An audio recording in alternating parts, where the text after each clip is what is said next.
Vía Pública. ¿Qué tal? ¿Cómo les va? Muy buenas noches, bienvenidos a Vía Pública aquí en Canal 24 Horas en este día miércoles noticioso, político, como han sido prácticamente todos los días de este mes de abril, que va a terminar con la inscripción de las primarias el próximo 29. Pero hoy hubo novedades en la elección presidencial, por lo menos a nivel de precandidaturas, porque hace algunos minutos nomás el diputado del Partido Liberal, Vlado Mirosevic, confirmó que no va a ser candidato presidencial. Baja su candidatura a favor de la carta del Partido por la Democracia, Carolina Toá Morales. Recordemos que el parlamentario había sido el primer hombre del oficialismo cercano a su partido en anunciar en octubre del 2004 que iba a ser candidato al Palacio de la Moneda. Sin embargo, el tiempo avanzó y su partido aún estaba muy lejos de alcanzar las más de 35.000 firmas requeridas para ser presentadas ante el CERVEL, tal como lo exige la ley. Así, Vlado Mirosevic Verdugo abandona la contienda presidencial y se espera que mañana jueves, a eso de la 1 de la tarde, le entregue oficialmente su apoyo a Carolina Toá, que suma un segundo partido que levanta su candidatura presidencial. Bueno, hoy ha sido un día noticioso en lo político, pero también en el mundo del transporte. En la mañana, en hora punta, el metro falló casi una hora detenida, varias estaciones en la línea 2. Llegaron a haber 12 estaciones que estuvieron finalmente con algún tipo de problemas. Por eso queremos profundizar en qué es lo que pasa en el metro, qué pasó hoy día y qué ha pasado en este año que ha comenzado más o menos para el subterráneo. Estamos acá en el estudio con Luis de Granch, decano de Ingeniería de la Universidad Diego Portales y expresidente del Metro. ¿Cómo estás, Luis? Gracias por estar aquí. Hola, ¿qué tal, Davor? Buenas noches. Gracias por la invitación. Bueno, lo primero, ¿cómo se monitorea o qué conclusión se saca de las fallas de hoy? 50 minutos, línea 2, 12 estaciones cerradas, una falla grande. Sí. El problema de las fallas no es que hayan aumentado respecto a años anteriores. Si tú analizas las estadísticas, el número de fallas, la tasa de avería, corrigiendo por kilometraje de los trenes, corrigiendo por pasajeros, no es que haya aumentado. Lo que yo observo es que ha ocurrido en instantes en que la demanda es muy alta, en los periodos punta. Y hay una componente un poco impredecible de estas fallas, ¿cierto?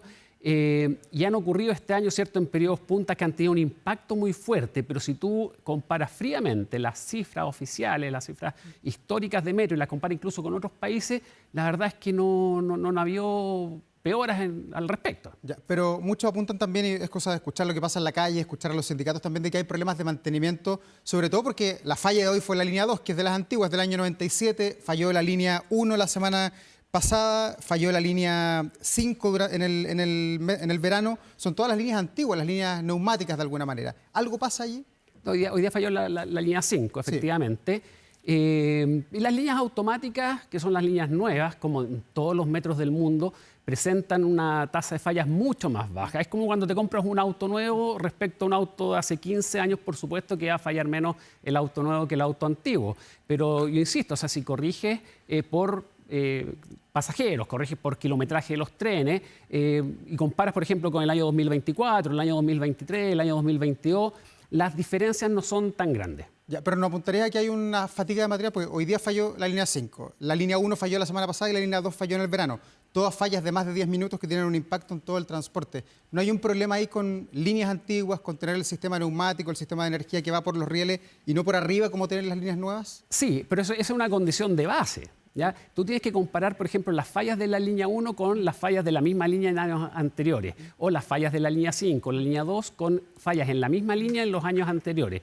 Y la diferencia, creo yo, la principal diferencia es que este año hemos observado fallas en los horarios punta. No es lo mismo que falle el metro, ¿ya? Por la misma causa puede ser, por la misma causa, pero no es lo mismo que falle el metro en horario punta a las 7:30, 8 de la mañana, a que falle, por ejemplo, un día sábado a las 10 de la noche. Yo creo que esa es como la principal diferencia, y ahí hay una componente que es impredecible respecto a estos dispositivos. Ya, pero no es que los trenes se estén echando a perder, ni que haya problemas eléctricos, porque hoy día se decía, bueno, falla eléctrica, hace una semana se decía falla en un neumático en la línea 1 y en la línea 2 en el verano fue deslocalización de un tren. Eso es el rótulo que tiene cada uno de los casos. Sí, efectivamente son fallas absolutamente diferentes, con causas diferentes, por lo tanto definir un patrón a partir de eso, la verdad es que no es correcto. Ya, ¿qué viene para adelante para Metro? ¿Hay que esas líneas antiguas renovarlas, hay que hacer cambios, hay que modernizarlas o pueden subsistir como lo hace, por ejemplo, el Metro de Nueva York o el Metro de Londres, que son mucho más antiguos que el nuestro? Claro, efectivamente está el tema de material rodante. Por ejemplo, la línea 2 ya tiene trenes nuevos, son trenes franceses, trenes Alstom, que fueron armados en Chile, y esos trenes, por ejemplo, al principio presentaron algunas fallas de juventud, pero conforme empiezan a adaptarse, empiezan a presentar un mejor desempeño. La línea 5 quizás es la más crítica. ¿Por qué? Porque es la que tiene los trenes más antiguos. La línea 1 tiene unos trenes medianos, combina trenes de hace 20 años con trenes de hace unos 15 años. Entonces ahí efectivamente la antigüedad de los trenes incide un poco en el comportamiento, pero insisto, si tú comparas con algunos otros metros del mundo, el metro de París, el metro de Nueva York, el metro de Londres, que son metros que tienen más de 100 años, las tasas de falla son, no exagero, son 15 veces mayor.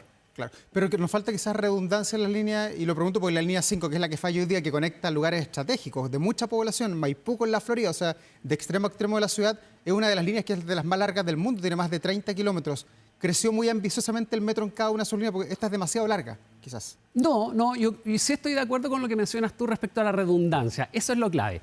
Cuando falla el metro en el periodo punta no hay nada que hacer. O sea, los buses no van a reemplazar al metro, ¿sí? Lo que logran, por ejemplo, los grandes metros del mundo, como los que te mencionaba, Nueva York, París, Londres, Moscú, San Petersburgo, Tokio, es redundancia. La línea 7, por ejemplo, que ya llega a un 20% de avance, tiene un tramo paralelo muy extenso asociado a la línea 1. Por lo tanto, ahí va a generar una alternativa. Las fallas futuras van a seguir existiendo. Ya es importante bajar las expectativas. Lo importante es que existan alternativas, y las alternativas de metro pasan necesariamente por la construcción de nuevas líneas de metro, como la línea 7, después la línea 8, la línea 9, y esperemos una línea 10 de características de anillo. Ya, pero eso queda un poquito para que esté lista la línea 7, que es la que seguramente va a ser muy paliativa a cuando haya problemas en la línea 1. Pero quería preguntarte, Luis, por lo que pasa arriba, porque el problema que se repite en enero, la semana pasada y hoy, es que la gente se le paraliza el metro, los evacúa, le dan un ticket de emergencia, sale a la superficie y no encuentra buses. ¿Por qué no hay una buena coordinación? ¿Por qué no conversan los dos gerentes de las empresas? No, se conversan, sí. Mira, para la falla de la línea 1, hace un par de semanas atrás, yo estaba en el metro, yo me tuve que bajar en Tobalá y caminé desde Tobalá hasta Manuel Montt porque no encontraba alternativa. O sea, yo lo viví, yo uso todos los días metro en los horarios punta, en la línea 1, y lo viví. Lo que pasa es que el sistema simplemente no da abasto. No es que no se pongan de acuerdo. Los buses, primero que todo, no alcanzan ni siquiera a llegar porque la ciudad está tan congestionada y los buses también congestionan, por lo tanto, no, por ahí no va el tema. La solución definitiva pasa necesariamente, como tú bien dijiste, con la redundancia de líneas de metro. De momento, por supuesto, hay que empujar para que el metro falle lo menos posible. Y yo creo que el metro de Santiago presenta tasas de falla bastante bajas si lo comparas a nivel internacional. El tema es que mi impresión, este año han ocurrido en momentos en que la demanda es peak. Claro, ha sido todo en la hora punta, principalmente de la mañana. Pero en el tema de los buses, ¿no puede hacer algo el Estado de Chile? Porque claro, uno va a reportear y ve que los terminales de los buses están siempre en la periferia, en Puente Alto, en Maipú, en la Florida, en los extramuros del primer anillo de una ciudad. ¿No habría que tener terminales de regulación, por lo menos para tener buses en caso de emergencia, cerca, no sé, de la Plaza Italia, cerca de la Plaza Maipú, donde hay contingencia? Mira, para reemplazar, por ejemplo, un tramo de la línea 1, un tramo de la línea 5, no te exagero, necesitaría 600 buses. No tienes dónde guardarlo. Por lo tanto, es imposible. O sea, hay que bajar las expectativas. Los buses nunca en ninguna parte del mundo van a ser capaces de sustituir una línea de metro como las que tenemos nosotros cuando falla. ¿Y qué se puede hacer ahí para educar al pasajero? Porque el problema es recurrente y la gente sale arriba y no sabe si le sirve la 203 o la 508 o la 401. ¿Cómo hacemos para que esa información llegue?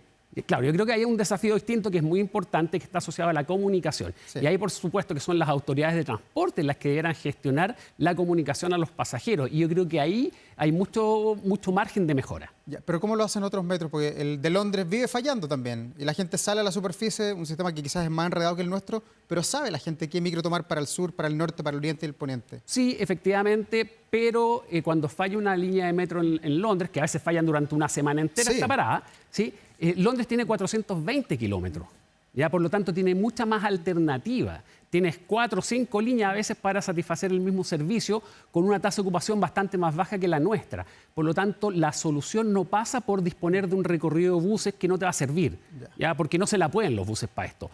La solución pasa como en Londres, por ejemplo, y muchas otras grandes ciudades del mundo, en que tienes varias líneas que te sirven con combinaciones alternativas para realizar tu viaje. Ya, pero ¿es un error que la columna vertebral del transporte de Santiago sea el metro o así son los sistemas de las capitales? O sea, no es un error, es la única solución. Si el tema es que metro debe crecer aún más todavía. No hay ninguna ciudad del mundo, ninguna del tamaño de Santiago, ¿ya?, que haya resuelto el sistema de transporte con buses. Si los buses son un complemento menor en las grandes ciudades con buenos sistemas de transporte. Lo que pasa es que Metro Santiago, que tiene hoy 149 kilómetros, esperamos que ya el 2028 llegue con la línea 7, ¿cierto? Llegue a cerca de 190 y después completemos los 215. La solución pasa por tener líneas alternativas de metro. Y en el corto plazo, ¿no sería bueno tener, y tomo una idea que fue recurrente en el 2007, cuando comenzó el Transantiago y fue un fracaso total, los buses clones? ¿Te acuerdas de los buses clones que hacían el mismo recorrido que el metro y paraban exactamente en los mismos lugares? ¿No deberían volver pensando sobre todo en las horas punta? Que no se van a poder, pues van a poder transportar, por poner un ejemplo, hoy día se afectó a 10.000 pasajeros.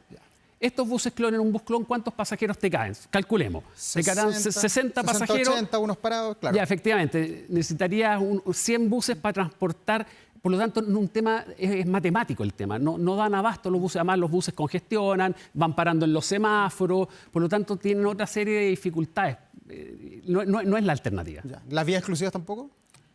No hay mucha diferencia si las vías exclusivas tienen que seguir parando en los semáforos, en los paraderos, en los cruces con otras vías exclusivas. Ya. Luis, y en cuanto a la empresa, el funcionamiento de la empresa Metro, ya tenemos la línea 1, 2, 3, 4, 5, 6 más la 4A. 7 líneas, podríamos decir, 7 líneas más o menos robustas en el sistema de transporte.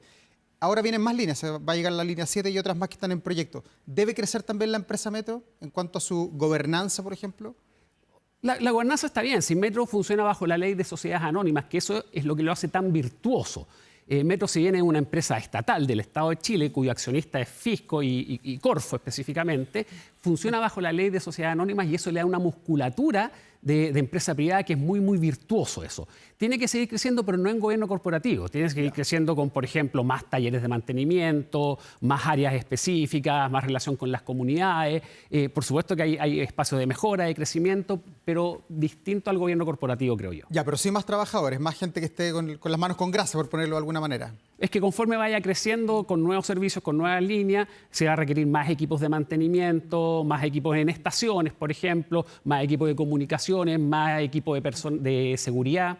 Y al igual que un auto, cuando uno le dicen, oye, esto hay que cambiarlo a los 40.000, a los 20.000 o a los 50.000, ¿Metro también hace las mantenciones cuando se le dice, cuando corresponden? No, por supuesto. ¿O hay problemas de plata a la hora de, no sé, cambiar aceite, no sé qué elementos utilizan? No. Sí. Metro tiene dos tipos de mantenimiento. El propio, que hacen equipos contratados de Metro, ¿sí?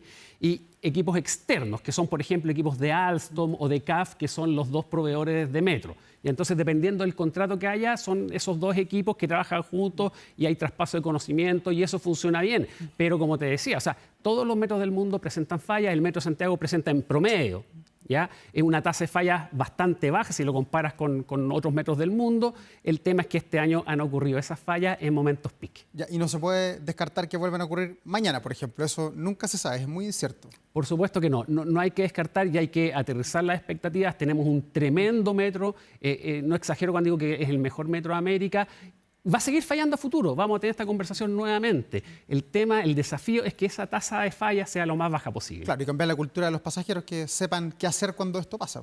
Ahí hay un tema de comunicación por parte del Ministerio de Transporte y creo que ahí hay un margen de mejora.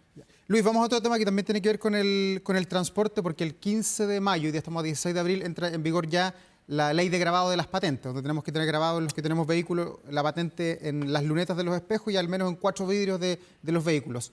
¿Es una buena ley? ¿Con qué sensación te quedas? Porque mucha gente, claro, está apurada, si no, no va a pasar la revisión técnica. Yo creo que son esas leyes que no sirven absolutamente para nada. Yo creo que es una señal, tiene un montaje comunicacional, pero andar poniendo las patentes grabadas en los espejos, yo creo que aparte de ser un negocio para unos pocos, ¿cierto? No mueve la aguja, no tiene ninguna relevancia en materia de seguridad. A mí me sorprende mucho que se haya aprobado, que se haya hecho un reglamento para esto. Yo creo que son esas leyes inútiles. Ya, pero ¿no van a ser disuasivas a la hora de que el ladrón quiera robarse algún elemento o componente del vehículo cuando lo quieran vender en una desarmaduría, por ejemplo? Un espejo. Si lo que venden son otras que si el espejo, la verdad es que es una fracción ínfima de lo que revenden del auto cuando lo desarman. Entonces yo creo que no mueve la aguja. ¿Y qué habría que haber hecho entonces para que se logre disuadir el robo de vehículos que todavía sigue muy creciente en Chile? Sí, bueno, yo creo que hay temas asociados a la seguridad del auto, temas asociados a la alarma, temas digitales, por ejemplo, de sensores. Hay muchas personas que le incorporan algunos dispositivos ocultos dentro del auto que traspasan información, pero esto es como una carrera. O sea, la tecnología de seguridad avanza, pero la tecnología de los ladrones también avanza. Habría que hablar con un experto en seguridad para tener quizás alguna recomendación más específica. Muchos han comparado, y lo escucho uno en las conversaciones con amigos cotidianas, de que comparan esto del grabado de patentes a veces con el tema del chaleco amarillo, que fue en el primer gobierno, no, el segundo gobierno de la presidenta Bachelet, con el ministro Andrés Gómez Lobo, que dicen mucha gente, bueno, fue un negocio, así se rotula. Otros dicen, bueno, es más seguridad porque tenemos el chaleco en el auto en caso de que haya algún tipo de accidente. ¿Se parecen, se pueden comparar o esperas con manzana? No, yo creo que son comparables en el sentido que es una medida que tiene un montaje comunicacional que da la sensación de que se está avanzando, pero la verdad es que es irrelevante para efectos del objetivo final que se busca. ¿Y se va a poder fiscalizar esto? Porque tiene una letra específica, que es de un tamaño específico, en mayúscula, con un cierto número, hay un reglamento aprobado por la Contraloría, de hecho.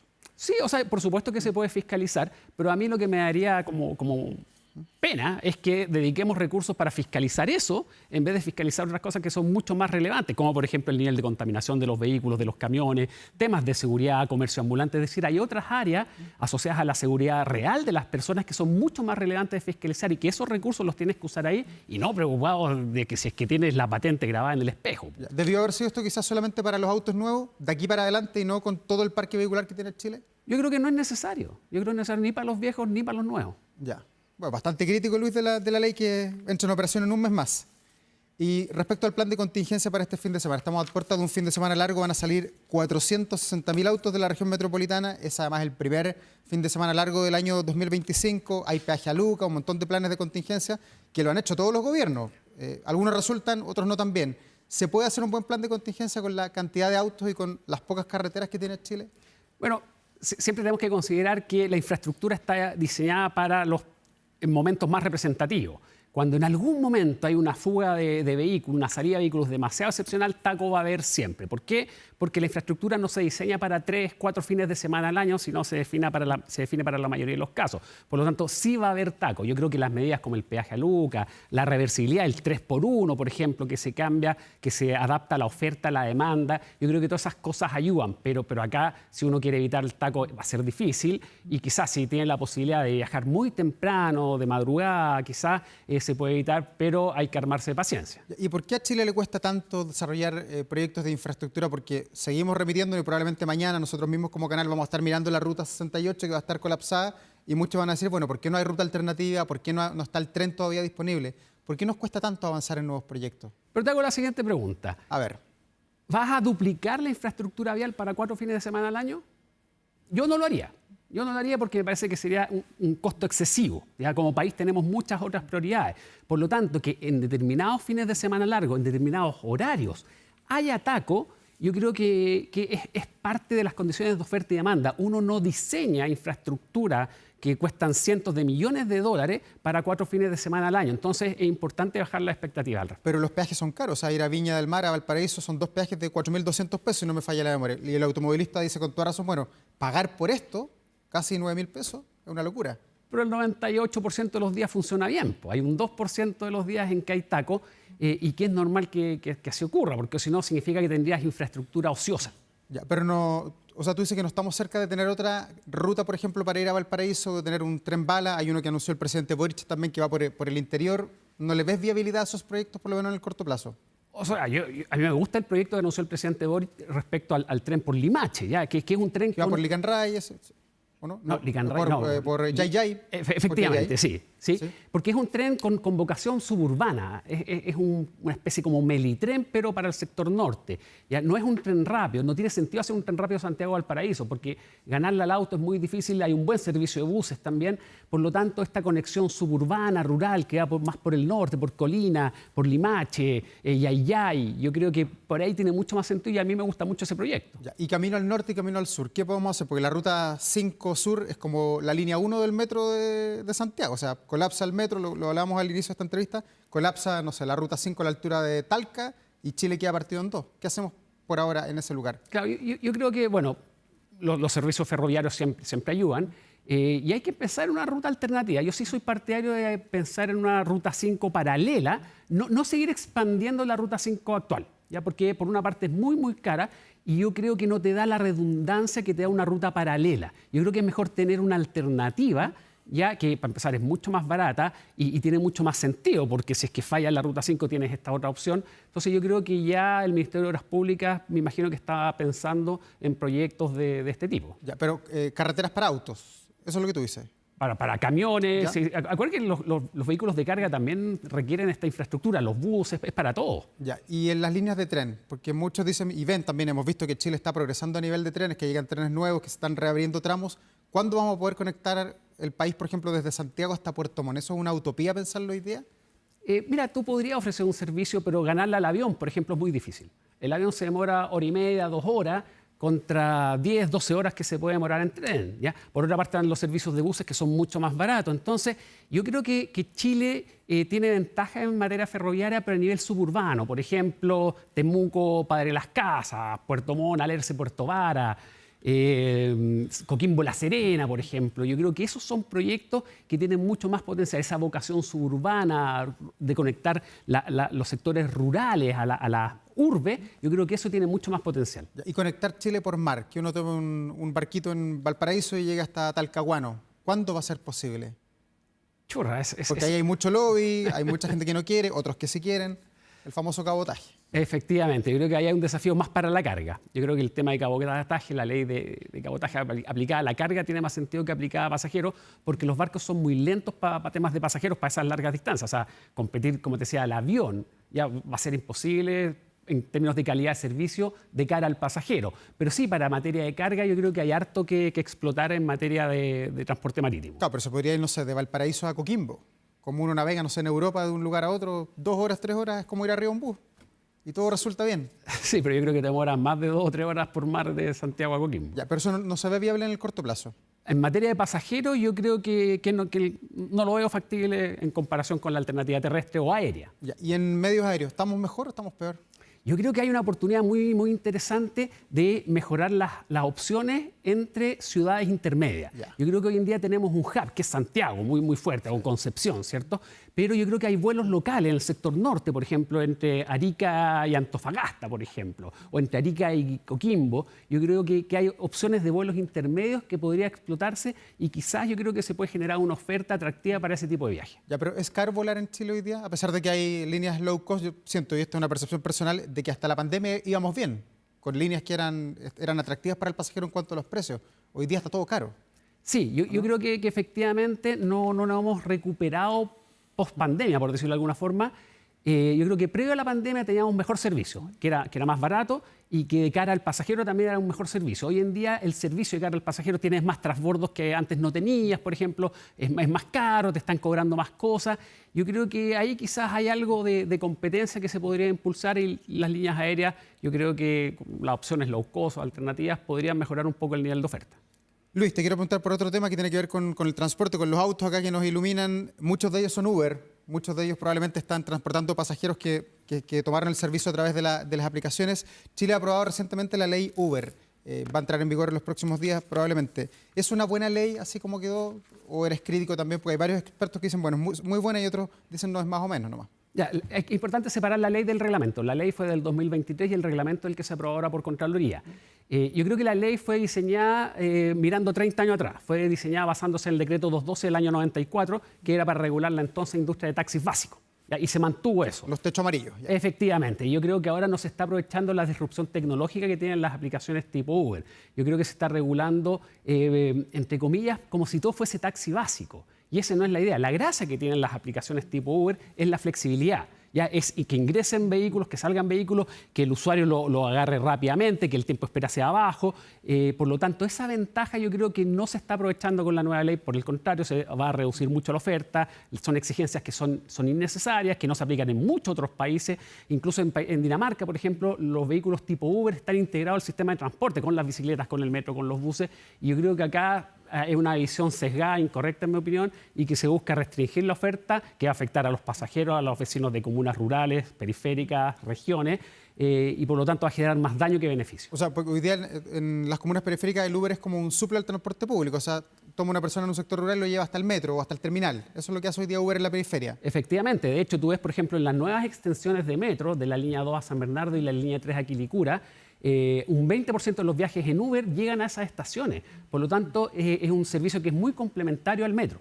Ya. ¿Y se va a encarecer el viajar en metro hoy día pensando en las exigencias de vehículos 1.4 en la cilindrada y también licencias de conducir profesionales para la gente que hace Uber? No es que con la licencia B después de la pega uno haga un pituto en el Uber. Ya no se va a poder hacer eso. Claro, efectivamente, son tan exageradas, tan excesivas las restricciones que va a reducirse la oferta tipo Uber, ya para hablar en términos generales. ¿Y eso qué va a implicar? Que los tiempos de espera van a aumentar, ya que las tarifas van a aumentar y lo que es más grave, más preocupante, es que los servicios se van a concentrar en Las Condes, en Providencia y en otras comunas periféricas de menores ingresos, con peor conectividad, con peor transporte público, estos servicios podrían incluso desaparecer. Ya, o sea, el futuro para las aplicaciones no es próspero.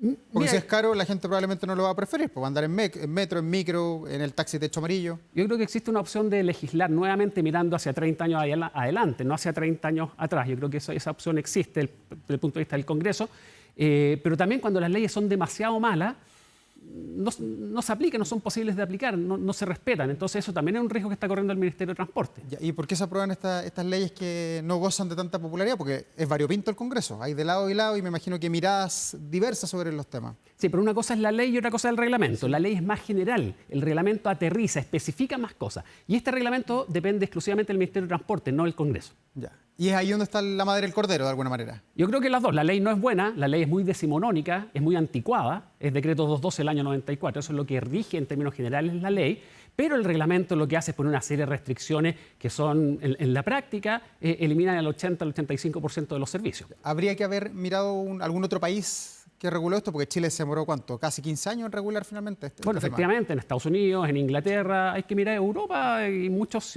grandes ciudades funciona bastante bien. Yo hace poco estuve en México y habían lugares específicos en los malls, en los aeropuertos, para que los vehículos tipo Uber se estacionen.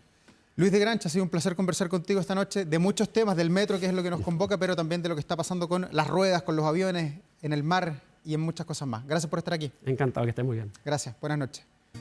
Estamos a 16 de abril, terminando ya esta jornada. Está en marcha la operación renta en impuestos internos. Mucha gente ya ha declarado. Van a recibir antes, por supuesto, el cheque de devolución si es que la tienen, pero el proceso está en marcha y hay siempre algunas dudas. Por eso queremos, de alguna manera, consultar lo que usted está pensando, las dudas que tiene al hacer la declaración. Y nos acompaña acá en el estudio Esteban Martínez, el jefe de la División de Defensa Judicial de la Defensoría del Contribuyente. ¿Cómo está, Esteban? Bienvenido. Hola, Or.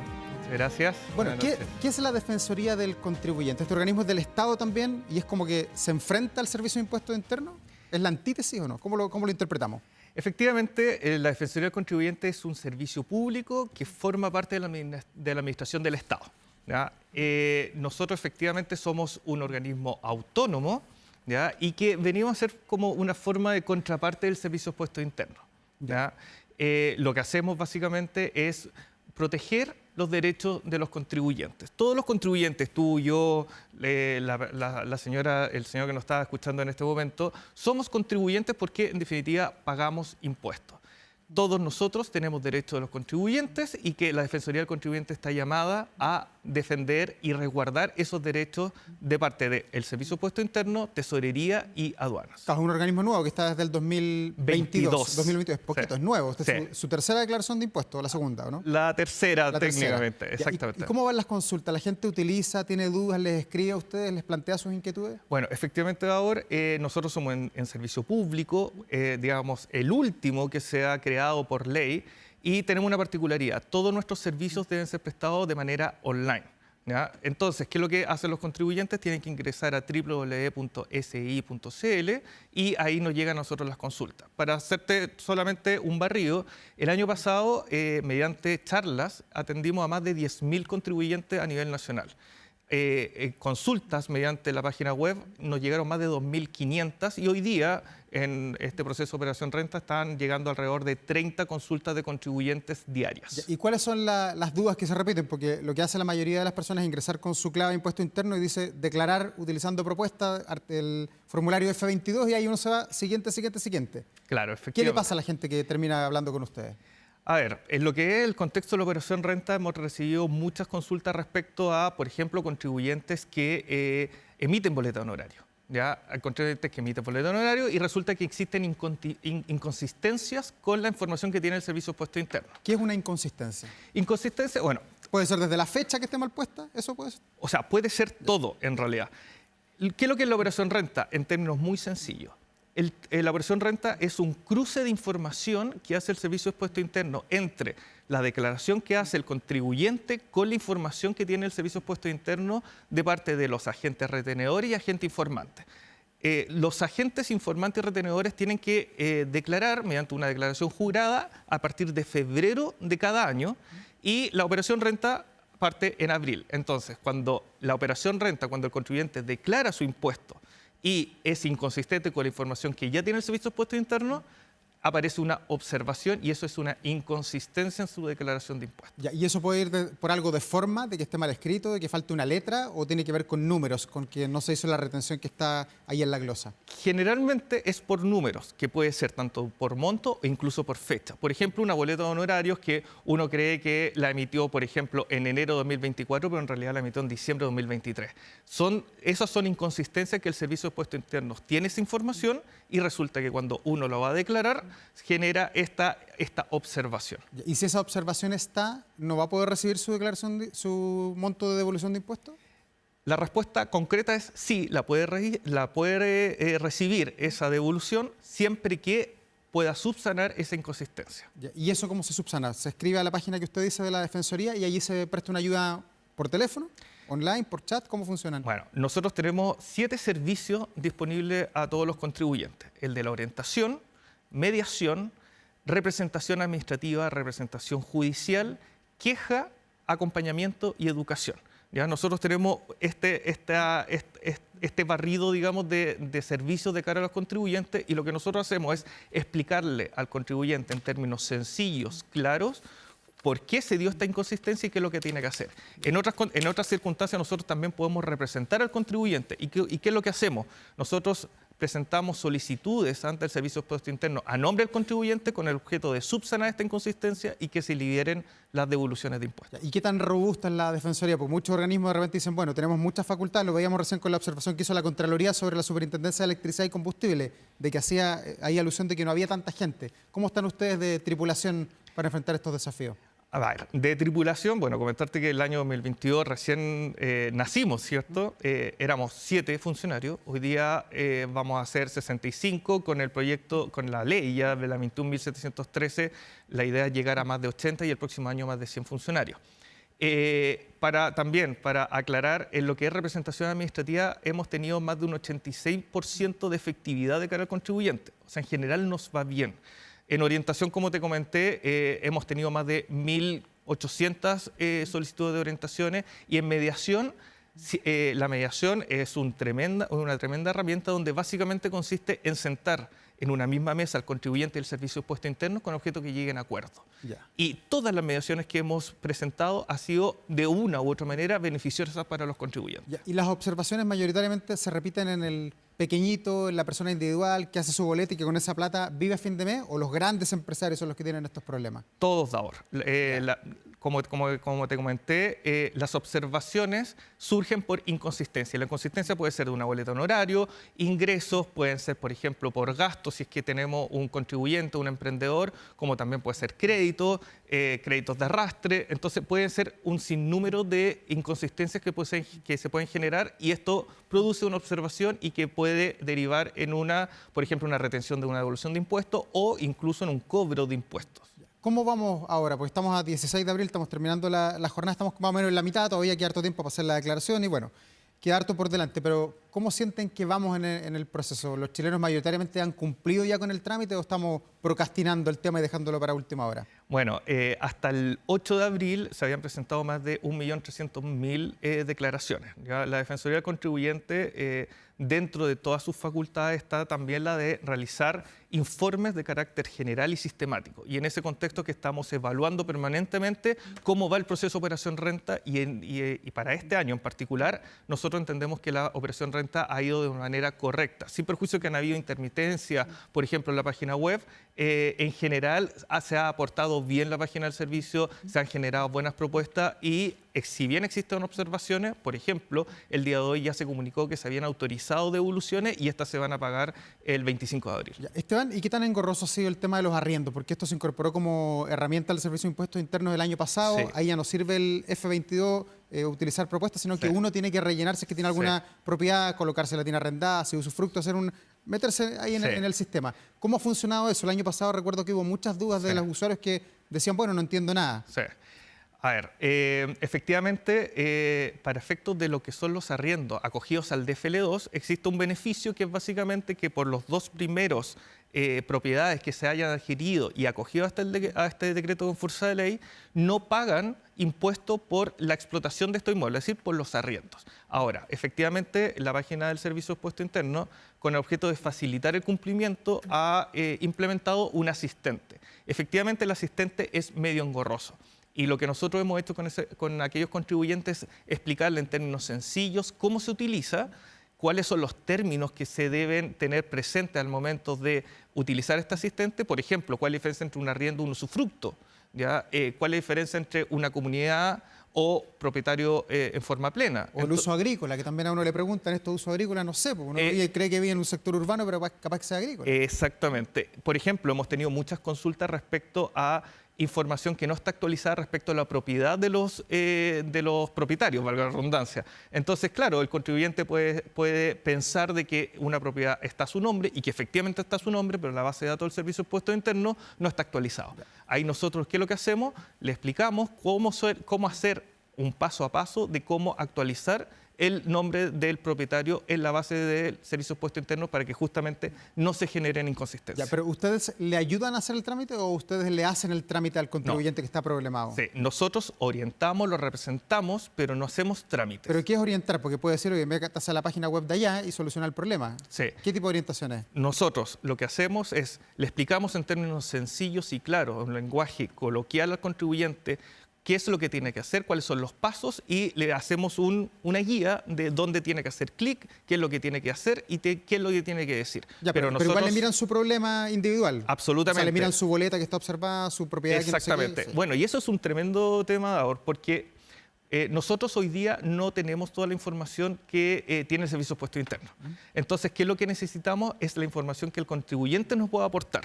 En ese contexto, también la página del Servicio de Impuestos Internos tiene demasiada información. ¿Qué es lo que hacemos? Le vamos pidiendo la información, pero adicionalmente le estamos diciendo dónde tiene que obtener esa información. La idea es tratar de hacer esto lo más sencillo posible para el contribuyente y para estos efectos no solamente le mandamos correo electrónico, también lo llamamos por teléfono, hacemos videollamada e incluso, de ser necesario, pueden venir a nuestra oficina siempre que, digamos, cumpla ciertos requisitos. Y esto de los arriendos, donde uno eventualmente si tiene una propiedad tiene que colocar en cuánto lo tiene arrendado, quién es el arrendatario, cuánta plata recibe mensualmente. ¿Qué pasa si Impuestos Internos detecta que uno se equivocó? No quiero decir falso, pero se equivocó en la información, no puso lo que debería haber colocado. Porque claro, el otro contribuyente, el que aparece, también hace una declaración y se cruzan los datos. ¿Qué pasa si hay una inconsistencia ahí de plata? Claro, efectivamente si hay una inconsistencia va a salir una observación, ¿ya? ¿Cómo el Servicio de Impuestos Internos cruza la información? La cruza con los corredores de propiedades. Los corredores de propiedades tienen la obligación de presentar una declaración jurada respecto a cuáles son los inmuebles, cuál es el propietario y cuál es la renta en los que ellos intervinieron en su profesión. Si es que esta información de los corredores de propiedades es inconsistente con la declaración del contribuyente, va a salir una observación y para estos efectos puede recurrir a nosotros como Defensoría del Contribuyente, le vamos a explicar cuál es el dato que está incorrecto, qué es lo que tiene que hacer con el objeto de, por ejemplo, liberar una devolución de impuesto que está retenida. Ya, pero ahí ¿cómo se va a la casuística? Pues el otro día entrevistaba a alguien y me decía, bueno, yo tengo arrendado mi propiedad, me pagan 400.000 pesos, pero eso incorpora los gastos comunes, la luz, el gas y el agua, entonces no son 400.000 que me entran a mi bolsillo, sino que yo tengo que descontar mis gastos corrientes. Sí. ¿Cómo se hace? Porque el corredor de propiedades va a informar un valor y lo que a uno le llega o le puede llegar eventualmente es otro valor. Exactamente. Bueno, hay que tener un dato súper claro, Davor, que en definitiva estamos hablando en general de personas naturales que están afecto a impuestos global complementarios, ¿ya? La forma más recurrente que tienen los contribuyentes para tributar en base a su impuesto global complementario es mediante una presunción de gasto que equivale al 30% de sus ingresos. En teoría, lo que establece la ley es que, en definitiva, todos esos gastos que el contribuyente puede haber tenido, por ejemplo, con lo que es gastos comunes, contribuciones, está, digamos, enmarcado, está contenido en esta presunción. Adicionalmente, y como dato anexo, existe otro beneficio que tienen los contribuyentes de rebajar los impuestos territorial como gasto o crédito de su base imponible de impuestos de lo complementario. Ahí se puso enredado el tema ya. Sí, se puso un poco enredado, sí. Sí, y quería hilar eso con la próxima pregunta. ¿Qué pasa con la cultura tributaria? Tenemos problemas, no sabemos nada de las cuentas de ahorro, vemos que hay problemas financieros permanentemente, han hecho llamado a muchos organismos a tener cultura financiera. Sí. La cultura tributaria es como un doble clic de la cultura financiera, o sea, es más enredada todavía. ¿Qué se puede hacer allí para educar a la población, para que uno sepa para qué sirve esto y por qué existe? Efectivamente, Daor, eso es una tremenda línea de acción que nosotros tenemos como Defensoría del Contribuyente, tanto es así que gracias a la implementación de la Ley 21.713, no solamente ahora tenemos competencias con el Servicio de Impuestos Internos, sino adicionalmente con Tesorería y Aduanas, que es lo que estamos haciendo como Defensoría, estamos gestionando mesas técnicas con Tesorería y con Aduana con el objeto de justamente iniciar campañas con el objeto de hacer esta educación tributaria. La idea es tratar de organizar estos tres, digamos, servicios públicos asociados a la vida de un contribuyente, Servicio de Impuesto Interno, Tesorería y o Aduana, con el objeto de empezar a hacer esta educación tributaria que tanto le hace falta a los contribuyentes del país. Pero eso pasa por simplificar, por ejemplo, la página web de impuestos internos, que es abrumadora cuando uno se enfrenta a ella, Sí. hacer la declaración de impuestos, con tantas cosas que hay que para rellenar, y uno dice, bueno, no tengo plata para contratar un contador, entonces sigo F22, continuar. Sí. Nomás, pues. Bueno, en ese contexto, Dador, bueno, nosotros como Defensoría del Contribuyente tenemos una relación súper cercana con el Servicio de Impuestos Internos, con el objeto de justamente levantar cuáles son los problemas sistémicos que nosotros detectamos, ¿ya? Que van desde la página web hasta, por ejemplo, asistente, normativa, tanto legal como administrativa, con el objeto justamente facilitar el cumplimiento de las obligaciones tributarias de los contribuyentes. Y uno de esos puntos que estamos tocando es justamente la página web y cómo facilitarla de una u otra forma. Ya. ¿Los bancos hacen una buena información o también a veces son parte del problema en las inconsistencias? Con los dividendos y con todas estas cosas que tienen muchas personas. Sí, a ver, en general los bancos, como también la AFP, son una buena fuente de información. Lo que sí hemos detectado es que generalmente se presentan declaraciones rectificatorias a las declaraciones juradas que comentamos hace un rato. Sí. Entonces, ¿qué es lo que pasa? Que el contribuyente, por ejemplo, si presenta su declaración de renta el día 5 de abril y resulta que se basa en una declaración de un agente retenedor informante como un banco o una AFP y resulta que después este agente retenedor o el banco modifica su declaración jurada, le va a salir una inconsistencia al contribuyente que después tiene que subsanar. Hay como un efecto dominó de alguna manera. Exactamente. Esteban, y que los que tienen pymes chiquititas, una persona, no sé, que hace mermelada, hoy día después Impuesto Interno está fiscalizando todas las pymes, que ha sido uno de los temas del año con los depósitos, las transferencias, entonces ha habido mucha gente que se ha tenido que formalizar, salir del negocio que estaba en negro y formalizarlo. ¿Los ayudan a ellos también, que quizás a lo mejor se enfrentan por primera vez a esto de declarar los impuestos? Sí, efectivamente tenemos un plan especial para aquellos contribuyentes que no están formalizados y se quieren formalizar. En este contexto tenemos un servicio que se llama de acompañamiento, que consiste en guiar al contribuyente, enseñarle cuáles son los beneficios de estar formalizado, y este consiste en un plan de 3 meses donde tenemos una relación cercana con el contribuyente, con un lenguaje claro, hasta que el contribuyente puede hacer su iniciación de actividades, y después incluso podemos acompañarlo en un periodo por 24 meses con el objeto que pueda cumplir sus declaraciones juradas, su formulario 29 y la declaración de renta de 2 años tributarios posteriores al inicio de actividad. Ya, y ustedes viendo la experiencia del país, la cultura también de nosotros, ¿cuándo recomiendan que una persona contrate un contador? ¿Una persona que tiene una pyme o una persona individual que de repente, bueno, tiene dividendo, tiene temas de propiedades, arriendo, tiene el sueldo y ya se abruma con la página web y con tantos números que ahí aparecen? Claro, efectivamente, Daor, bueno, en general el lenguaje tributario es muy complejo, ¿ya? De hecho, por eso también nosotros existimos, para tratar de facilitar y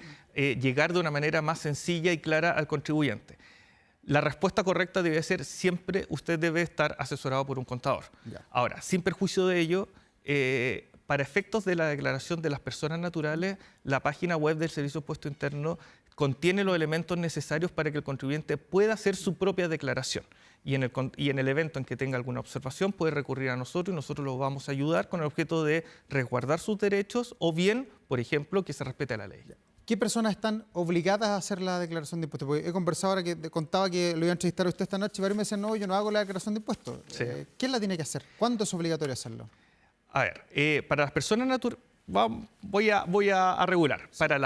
Para todas las personas jurídicas es obligatorio. ¿Qué es una persona jurídica? Una persona jurídica es una entidad, ¿cierto?, con patrimonio propio, que puede ser una sociedad responsable limitada, una CPA, una CA, una sociedad anónima, una EIRL. Todas esas personas jurídicas que tienen un RUT propio tienen que hacer su declaración de impuestos, siempre. Ya. Una persona natural que realiza una actividad de primera categoría, esto es, por ejemplo, comercio, un minimarket, panadería, botillería, una maestranza, todos aquellos contribuyentes que realizan una actividad de primera categoría y perciben ingresos tienen que realizar su declaración de impuestos. Las personas naturales que no realicen una actividad de primera categoría, sino que realizan una actividad de segunda categoría, es decir, donde la fuente de sus ingresos no es el capital, sino es el trabajo, pueden no hacer su declaración de impuestos siempre que, uno, sus ingresos anuales del año anterior sean inferiores a 10.900.000 pesos. Claro, esos son como 800.000 pesos mensuales. Correcto. Para ponerlo en Es el año. sencillo, correcto. Ahora, segundo, si por ejemplo tenemos un contribuyente que emite boleta de honorario y se quiere acoger a una cobertura total de su institución de salud, tampoco tiene que hacerla. Ya. Ahora, si se quiere acoger a una cobertura parcial, es decir, de un 70%, tiene que hacer una declaración de impuestos. Y la contrapartida de esto, de acogerse, digamos, a una cobertura parcial, es que lo más probable es que va a recibir también una devolución de impuestos. Y si no la hace, el que gana más de 10 millones de pesos y no hace la declaración de impuestos, ¿qué Bueno, le pasa?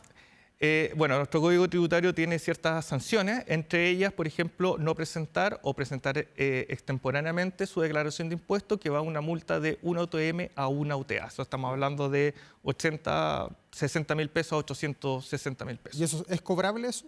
Es cobrable.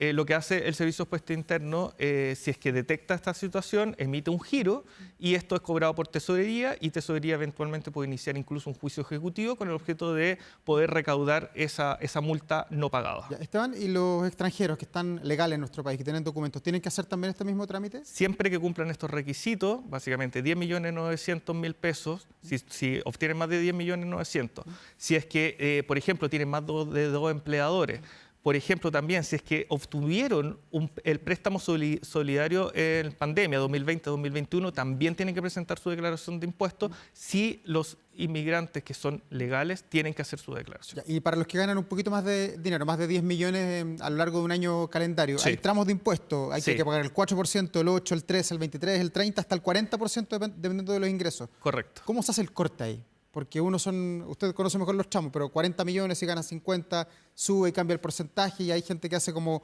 movimientos con los números, con el contador para pagar menos lo que vemos todos los años. ¿Cómo se definen esos tramos de impuestos?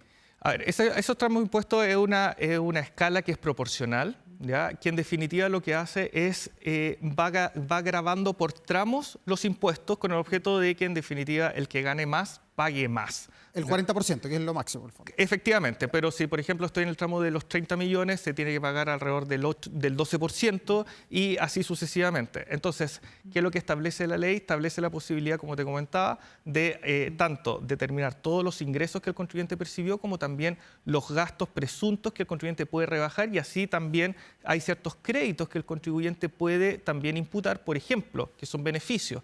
Crédito por gasto de educación. Cuando un contribuyente tiene un hijo, tiene la posibilidad de rebajar un crédito por cada hijo que está en una educación preescolar, escolar, enseñanza básica, enseñanza media. Para eso tiene que informarlo el Instituto Educacional, ¿sí? Correcto. Ya. Y de nuevo volvemos a lo que es la operación renta, que es la consistencia, el cruce de información. Claro. Otro beneficio, por ejemplo, también lo que hablábamos, los créditos por contribuciones. ¿Ya? El contribuyente que paga contribuciones tiene también la posibilidad de rebajar ese impuesto de su declaración de impuesto en su impuesto complementario. También se hace solo. Lo hace También se hace solo. Tesorería. Exactamente. El servicio de impuesto interno y con tesorería están interconectados. Hay otro beneficio, por ejemplo, que dice relación con un crédito que estableció la ley 21.631 relativo a la adquisición de inmuebles que hayan sido construidos hasta el 1 de octubre de 2023 y hayan sido enajenados hasta el 1 de noviembre de 2024. Si hay contribuyentes que adquirieron este tipo de viviendas, tienen derecho a rebajar un crédito que es alrededor de 1.070.000 pesos. Esteban Martínez de la Defensoría del Contribuyente, ha sido un placer conversar con ustedes esta noche. No sé si aclaramos todas las dudas, pero ¿la página web cuál era? www.ddcom.cl y también en todas las oficinas de Chile Atiende a lo largo del país. Ya, y no abrumarse si hay problemas. No Todo tiene abrumarse, solución. efectivamente. Y por favor vengan con nosotros, que nosotros estamos para ayudarlo y darle una orientación en un lenguaje claro y sencillo. Gracias, Esteban, que estén muy bien. Gracias por venir a Vía Pública. Gracias a ti. Y nosotros vamos a la pausa, enseguida estamos de regreso con más aquí en Canal 24 Horas.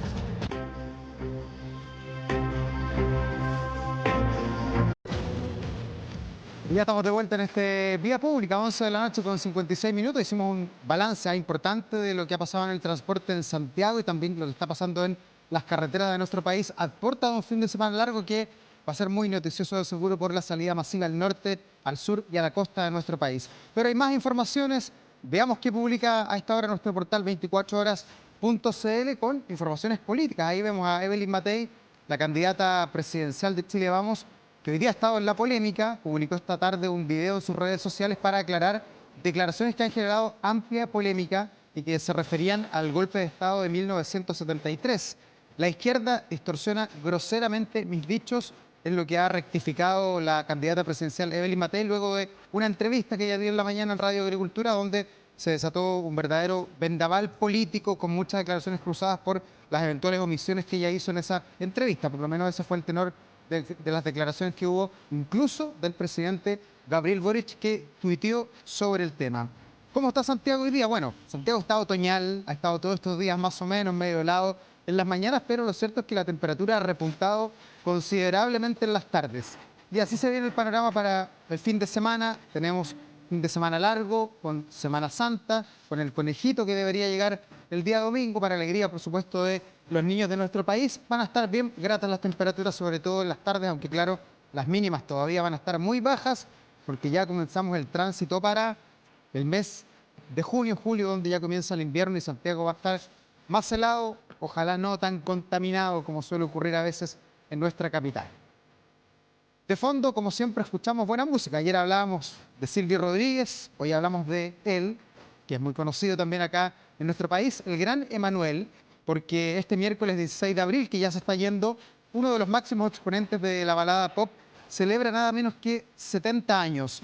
Un año más para el cantante, poseedor de una tremenda carrera artística llena de éxitos, muy romántico, con un legado musical que permanentemente aflora en los karaoke los fines de semana, es el gran Emanuel.